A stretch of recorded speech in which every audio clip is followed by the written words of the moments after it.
राष्ट्रीय अध्यक्ष जी, ये बताइए कि भाजपा की किन नीतियों के कारण आप भाजपा का समर्थन कर रहे हैं? देखिए, भाजपा की जो नीति है राष्ट्रवाद, और नीति नहीं है, भाजपा खुद राष्ट्रवाद है। क्योंकि देश की बात अगर कोई पार्टी करती है तो वो भाजपा करती है। राम की बात अगर कोई पार्टी करती है तो भाजपा करती है। और राम का मतलब, राम हमारी अस्मिता की पहचान है, हमारे भारत की पहचान है। हमारे भारत की पहचान पूरे विश्व में राम से है। जो जिन्ना की बात करेगा, हम नहीं मानते कि वो राष्ट्रवादी है। जो अल्पसंख्यक की बात करेगा, हम नहीं मानते कि वो राष्ट्रवादी है।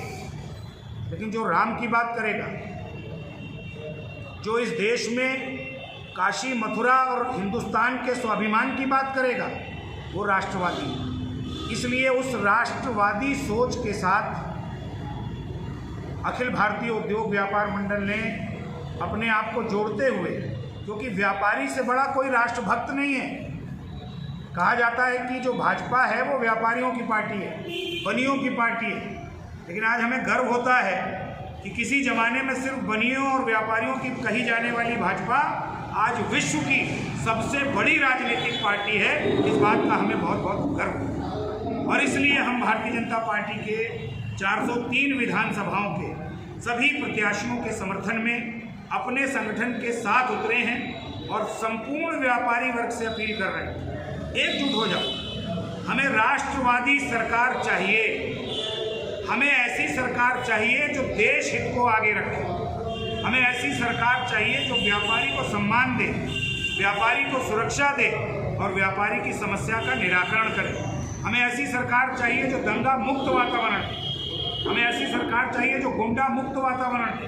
हमें ऐसी सरकार चाहिए जो अपराधियों के नकेल कसने का काम करे। जैसा कि आपने कहा कि राष्ट्रवादी सरकार चाहिए, राष्ट्रवादी सरकार तो चाहिए, लेकिन विकासवादी सरकार भी तो चाहिए।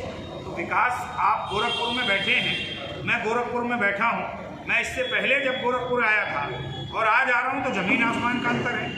उससे पहले जब आया था और आज आ रहा हूँ तो भी ज़मीन आसमान का अंतर है। विकास के क्या मायने होते हैं? आज अगर अयोध्या में एक भव्य राम मंदिर बन रहा है, पूरे विश्व के पटल पर अयोध्या का नाम बढ़ेगा। हमारा कितना रोजगार बढ़ेगा, कितना हमारा व्यवसाय बढ़ेगा। काशी कॉरिडोर में खुद होके आया हूँ। हमारा जो विश्वनाथ गली है, पूरा व्यापार मंडल उससे जुड़ा है। उस कॉरिडोर को देख करके मेरी आंखें खुली की खुली रह गई कि क्या था काशी और क्या बना दिया उसको मोदी जी ने। तो क्या काशी में पर्यटन नहीं बढ़ेगा? क्या ये रोजगार नहीं बढ़ाएगा? लेकिन आज इस रोजगार में एक बड़ी बाधा बहुराष्ट्रीय कंपनियों की है। ये मैं व्यापारी समाज से कहूँगा कि सरकार उत्तर प्रदेश में बनेगी, हम लोगों का पहला अभियान होगा कि इन बहुराष्ट्रीय कंपनियों पर नकेल कसाई जाएगी। लेकिन ये भी तभी संभव है जब उत्तर प्रदेश और भारत में डबल इंजन की सरकार है। जैसा कि महंगाई बढ़ रही है, उस पर आप क्या कहना है? देखिए, महंगाई के बढ़ने में कहीं ना कहीं हम ये मानते हैं कि डीजल और पेट्रोल का एक बड़ा योगदान है। अगर डीजल और पेट्रोल को जीएसटी के दायरे में लाया जाएगा तो एक बड़ी राहत देश की आम जनता को मिल सकती है। ये भी व्यापार मंडल के एजेंडे में है कि डीजल पेट्रोल को जीएसटी के दायरे में ला करके और महंगाई रोकने में सहायता की जाए। ये अभियान हम लोगों का चल रहा है और चुनाव के बाद इस मुहिम को हम लोग और तेज। कोरोना काल से व्यापारियों का व्यापार प्रभावित हुआ है, क्या कहें? निश्चित रूप से बहुत प्रभावित हुआ है, कुछ नहीं। और उसमें बड़ी भूमिका बहुराष्ट्रीय कंपनियों की है, ऑनलाइन कंपनियों की है।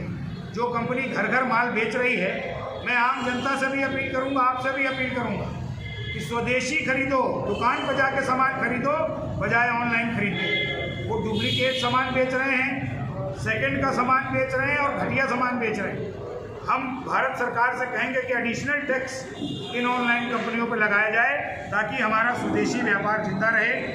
जो हमारे प्रधानमंत्री जी का नारा है वोकल फॉर लोकल, उसको भी आगे बढ़ाने का काम हम लोग चुनाव के बाद पूरी ताकत से करेंगे।